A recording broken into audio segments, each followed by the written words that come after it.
Hi అందరికీ. ఈరోజు ఈ ఎంబ్రాయిడరీ బ్లౌజ్‌ని మనం స్టిచ్ చేసుకుందాం. దీనికి స్కాలప్ డిజైన్ ఇచ్చారండి. ఇది బ్యాక్ పార్ట్ అనమాట. ఈ బ్యాక్ పార్ట్ ఇదేమో హ్యాండ్స్ ఇచ్చారు. Full heavy work. ఫ్రంట్ ఏమో ఇలాగే స్కాలప్ ఇచ్చిన బ్యాక్ పార్ట్ ఇచ్చినట్లే స్కాలప్ ఫ్రంట్ పార్ట్ కూడా ఇచ్చారు. ఇవి హ్యాండ్స్ వచ్చేసాయి.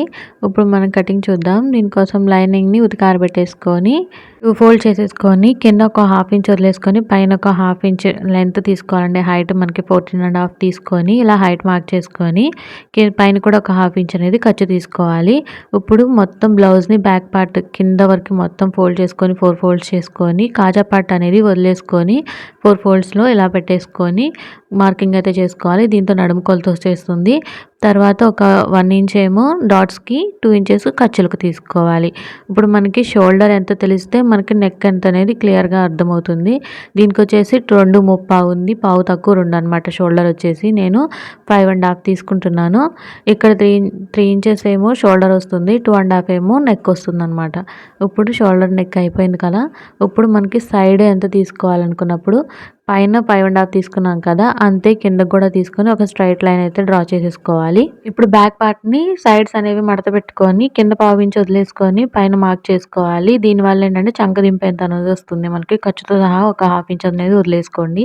ఇప్పుడు డౌన్ వచ్చేసి మనం 6 ఇంచెస్కి మార్క్ చేసుకున్నాం. ఎగ్జాక్ట్గా సరిపోతుంది అనమాట ఈ సైజ్ వాళ్ళకి. ఇలా మార్క్ చేసుకున్న తర్వాత మనకి నెక్ వచ్చేసింది, అన్నీ వచ్చేసాయి. ఇప్పుడు సైడ్ జాయింట్స్ కోసం కూడా ఒక 2 ఇంచెస్ ఖర్చుతో ఇలా మార్కింగ్ అయితే చేసేసుకున్నాం. ఇప్పుడు మనకి ఆర్మ్ రౌండ్ కావాలి. ఆర్మ్ రౌండ్కి 1 ఇంచ్ గ్యాప్ తీసుకొని ఇలా రౌండ్ అయితే ఇచ్చేసుకోవాలండి. దీనివల్ల ఆర్మ్ రౌండ్ అనేది ఈక్వల్గా వచ్చేస్తుంది. మనకి బ్లౌజ్ తగ్గట్టు వచ్చిందా అనేది ఒకసారి చెక్ చేసుకోవాలి. ఇలా బ్లౌజ్ హ్యాండ్స్ని ఇలా ఫోల్డ్ చేసుకొని ఇలా సెట్ చేసుకుంటే మనకి ఈక్వల్గా రావాలి. నాకైతే ఇలా ఈక్వల్గా వచ్చేసింది కాబట్టి ఇప్పుడు నేను మనకి నడుము పార్ట్ కావాలి. ఇప్పుడు నడుము పార్ట్ని నడుము సైజే బ్యాక్ పార్ట్ని మనం 2 ఫోల్డ్ చేసేసుకుంటే మనకి బ్యాక్ పార్ట్ అనేది వస్తుంది హైట్. ఇప్పుడు నడుము ఫోల్డ్ చేసేసుకొని 2 ఫోల్డ్ చేసుకొని ఇలా చూపిస్తున్నట్టు ఫోల్డ్ చేసుకున్న దాన్ని అక్కడ ప్లేస్ చేసుకొని ఒక హాఫ్ ఇంచ్ అనేది ఖర్చుతో వదిలేసుకోవాలి. ఇలా మార్క్ చేసుకున్న తర్వాత పైన నెక్ అనేది 2.5 తీసుకున్నాం కదా, కింద 3 ఇంచెస్ తీసుకోవాలి. ఎందుకంటే ఇక్కడ నెక్ వచ్చేసి మనకి ఎంబ్రాయిడరీ వర్క్ 3 ఇంచెస్ కంటే ఎక్కువే ఉంది. మనకి జస్ట్ ఇది మెజర్మెంట్స్ కోసం మాత్రమే ఇక్కడ కట్ చేయమండి. ఎందుకంటే అక్కడ స్కాలప్ అనేది ఎంత ఉందనేది మనకి క్లారిటీ ఉండడానికి. మనం ముందే మెజర్మెంట్స్ గీసేసుకుంటే మనకి ఈజీగా అర్థమవుతుంది అనమాట. అప్పుడు మనం అక్కడ వేసుకునేటప్పుడు స్టిచ్ చేసుకునేటప్పుడు మనకి ఎంత కావాలనేది మనకి అర్థం అవడానికి ఇక్కడ ముందు మార్కింగ్ చేసుకున్నాను. ఇప్పుడైతే కట్ చేసేస్తున్నాను. వీడియో అయితే ఇక్కడ దాకా వస్తే కనుక మీకు అర్థమవుతుంది అనుకుంటే వీడియోని అయితే లైక్ చేయండి. మన ఛానల్ని సబ్స్క్రైబ్ చేసుకోండి. ఇలాంటి మరిన్ని వీడియోస్ మీకోసం రెడీ చేస్తాను ఎప్పుడైనా సరే. ఇప్పుడు వచ్చేసి మనం హ్యాండ్స్ పార్ట్ తీసుకుందాం. బ్యాక్ పార్ట్ కట్ చేసుకున్నాం కదా, హ్యాండ్స్ కోసం కింద 4 ఫోల్డ్ చేసేసుకొని బ్లౌజ్ పీస్ని ఇలా కింద అనేది ఈక్వల్ చేసుకొని ఒక హాఫ్ ఇంచ్ అనేది వదిలేసుకోండి. దీనివల్ల మనకి ఖర్చు అనేది రివర్స్ తిప్పుకోవాలనుకుంటే మాత్రం హాఫ్ ఇంచ్ వదులుకోండి, లేదంటే 1 ఇంచ్ తీసుకొని చేతి పని చేసుకోవాలంటే చేసుకోవచ్చు. ఇప్పుడు బ్లౌజ్ హైట్ అనేది మార్క్ చేసుకొని 7.5 అండి. ఇప్పుడు దీనిపై నుంచి ఒక హాఫ్ ఇంచ్ అనేది వదులుకోవాలి. దీనికి 3 ఇంచెస్ డౌన్ వస్తుంది. 32 సైజ్ బ్లౌజ్ అనమాట. 3 ఇంచెస్ డౌన్ వస్తుంది. దీని స్టాండర్డ్ అనమాట.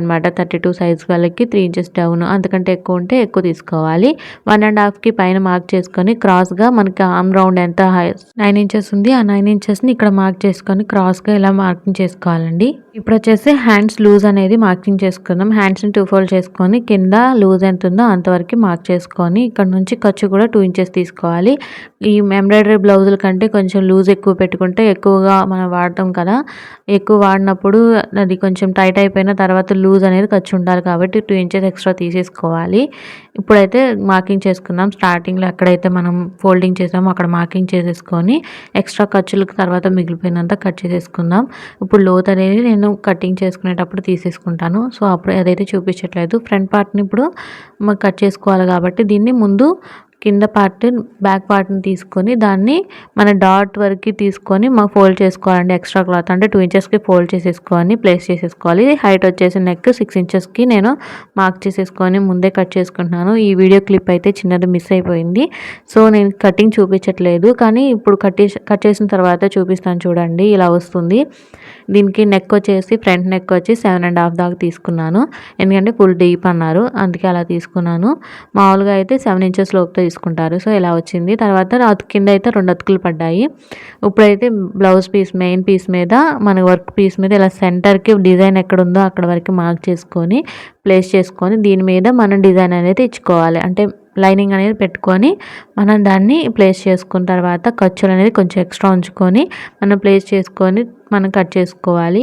చూడండి ఇలా చూపిస్తున్నట్టు ప్లేస్ చేసుకోండి. మనకు కొంచెం ఎక్స్ట్రా ఉన్నా సరే మనకేంటంటే అక్కడ నెక్ ఎంత ఇస్తారో ఎగ్జాక్ట్గా ఎవరు ఇవ్వరు కాబట్టి అక్కడ కొంచెం ఎక్కువ ఇస్తారన్నమాట. ఎంబ్రాయిడరీ బ్లౌజుల దగ్గర నెక్ అనేది బ్రాడ్గా ఇస్తారు, 3.5 ఉంటుంది కాబట్టి మనం ఎంత నెక్ ఉందో దానికి అంతవరకు కట్ చేసేసుకోవాలి. కొంచెం తక్కువ కట్ చేస్తే మళ్ళీ ఇబ్బంది అవుతుంది అనమాట. సేమ్ అలాగే ఇప్పుడు మనం బ్యాక్ పార్ట్ ఎలా కట్ చేసుకున్నామో దీన్ని స్టిచ్చింగ్ వీడియో నెక్స్ట్ వీడియోలో పెడతానండి. ఇప్పుడు అలాగే సేమ్ హ్యాండ్స్ కూడా మనకి క్లాత్ అనేది సరిపోదు అనమాట.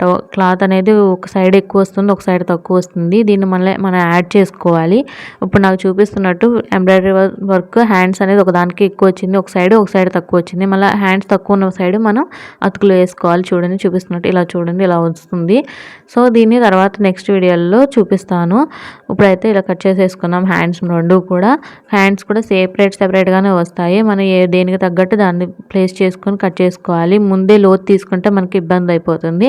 ఇలా ఒక హ్యాండ్ని ఒక సైడ్, ఇంకో హ్యాండ్ ఇంకోసారి కట్ చేసుకోవాలి. ఈ ఖర్చు అనేది తర్వాత మనం స్టిచ్ చేసుకునేటప్పుడు యాడ్ చేసుకోవాలి. ఒక సైడ్ కట్ చేసుకున్నాం కదా, ఇప్పుడు సెకండ్ పార్ట్ని కూడా ఇలాగే లైనింగ్ని ప్లేస్ చేసుకొని ఇలాగే సేమ్ దీనికి కూడా అతుకు పడుతుందండి. ఇలాగా ప్లేస్ చేసుకొని మనం సెకండ్ హ్యాండ్ కూడా మనం కట్ చేసేసుకోవాలి. మీకైతే వీడియో అర్థమవుతుంది అనుకుంటున్నాను. ఏమైనా డౌట్స్ ఉంటే మాత్రం కామెంట్ చేయండి. మీకు అర్థమయ్యేలా చెప్తున్నాను అనుకుంటున్నాను. నచ్చిందో నచ్చలేదో లైక్ ద్వారా చెప్పండి.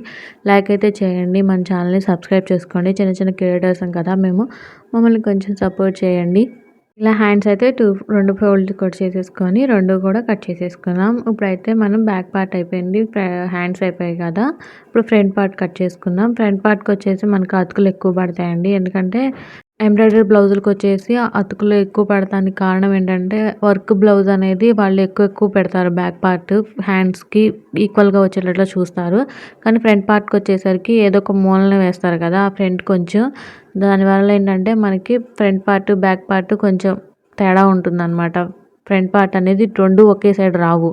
లెఫ్ట్ పార్ట్ రైట్ పార్ట్ అనేది మనం రైట్ పార్ట్ అనేది మనం కరెక్ట్గా తీసుకోవాలి. ఎందుకంటే మన బ్లౌజ్ డిజైన్ అనేది ఉండేది మాత్రం రైట్ సైడ్ కాబట్టి ఈ సైడ్ అనేది కరెక్ట్గా తీసుకోవాలి. చూడండి నేను ముందు రైట్ సైడ్ అనేది వర్క్ సైడ్ అనేది క్లారిటీగా తీసుకుంటున్నాను. దీని తర్వాత మనకి లెఫ్ట్ సైడ్ అనేది ప్లేస్ సరిపోదు. చూపిస్తున్నట్టు చూడండి లెఫ్ట్ సైడ్ అనేది ప్లేస్ సరిపోదు. సో దాన్ని ఇంకొక సైడ్ వేసుకోవాలి. ఇంకొక సైడ్ వేసుకున్నప్పుడు కూడా మనకి క్లాత్ అనేది సరిపోదు అనమాట. బాగా అడ్జస్ట్ చేసుకుంటేనే మనకు సరిపోతుంది. ఇలా నేను ముందు చూపిస్తున్నట్టు ఒక రైట్ సైడ్ అనేది ముందు మార్కింగ్ చేసుకోండి. దాని తర్వాత లెఫ్ట్ సైడ్ మార్కింగ్ చేసుకోండి. రైట్ సైడ్ మార్కింగ్ చేసుకున్న తర్వాత దానికి క్రాస్గా కాదు దాని కింద పార్ట్లో మనం లెఫ్ట్ సైడ్ అనేది మార్కింగ్ చేసుకోవాలి. దీన్ని ఏమంటారు రైట్ లెఫ్ట్ అనేది క్లారిటీగా వేసుకోవాలన్నమాట. లేదంటే తేడా వచ్చేస్తుంది. మనకి బ్లౌజ్ అనేది 2 కూడా రైట్ సైడ్ పడిపోయే అవకాశం ఉంటుంది. చూడండి లెఫ్ట్ సైడ్ నేను యాడ్ చేసుకున్నప్పుడు మనకి ఖర్చు అనేది చాలా తక్కువ ఉందన్నమాట. కింద ఖర్చు కాదు క్లాత్ అనేది చాలా తక్కువ ఉంది. సో దీన్ని అడ్జస్ట్ చేసుకొని మళ్ళీ స్టిచ్ చేసుకోవాలి. ఎక్స్ట్రా క్లాత్ అనేది కట్ చేసుకొని ఇంకొక పీస్ యాడ్ చేసుకోవాలి. లైనింగ్ ప్లస్ మెయిన్ క్లాత్ 2 కూడా మనం యాడ్ చేసుకోవాల్సి ఉంటుంది. ఇప్పుడు చూపిస్తున్నట్టు నేను దీన్ని కూడా ఇలాగే సేమ్ మనకి ఇచ్చినట్టు కొంచెం ఖర్చుతో మొత్తం కూడా ప్లేస్ చేసేసుకోవాలి. మనకి సైడ్స్ అనేది కొంచెం బాగా థిక్గా ఉంటుంది. క్లాత్ అనేది ఎక్కువ రాదు. ఎందుకంటే ఒకదాని కింద ఒకటి ప్లేస్ చేసుకున్నాం కాబట్టి ఎగ్జాక్ట్ మెజర్మెంట్స్ వస్తాయి. సో స్టిచ్ చేసుకునేటప్పుడు మనం చాలా జాగ్రత్తగా స్టిచ్ చేసుకోవాలి. పెద్ద కుట్టు పెట్టుకొని స్టిచ్ చేసుకోండి. నేనైతే నార్మల్ గమ్ యూజ్ చేసి అతికించేస్తున్నాను. ఇప్పుడైతే నేను మెయిన్ క్లాత్ని లైనింగ్ని యాడ్ చేసుకొని చూపిస్తున్నట్టు ఇలా యాడ్ చేసేసుకోండి. రైట్ సైడ్ వేసుకొని తర్వాత రివర్స్ తిప్పేసుకుంటే ఫ్రంట్ పార్ట్ కూడా రెడీ అయిపోతుంది. సో ఇప్పుడు వచ్చి హ్యాండ్స్ అన్నీ అయిపోయాను కదా. ఇప్పుడు వచ్చి షేప్ బెల్ట్కి నేను స్టాండర్డ్గా తీసుకుంటాను. లైనింగ్ బ్లౌజులకి 8కైనా సరే 3 ఇంచెస్ ఫస్ట్ స్టార్టింగ్ 3 ఇంచెస్ తీసుకుని తర్వాత 2.5 యాడ్ చేసుకుంటాను టోటల్ లెంత్తో. కటింగ్ పార్ట్ అయితే అయిపోయిందండి. ఇప్పుడు స్టిచ్చింగ్ పార్ట్ నెక్స్ట్ వీడియోలో చెప్తాను. మీకు అర్థమైంది అనుకుంటున్నాను. వీడియో నచ్చితే లైక్ చేయండి, సబ్స్క్రైబ్ చేసుకోండి మన ఛానల్ని. థ్యాంక్ యూ అండి.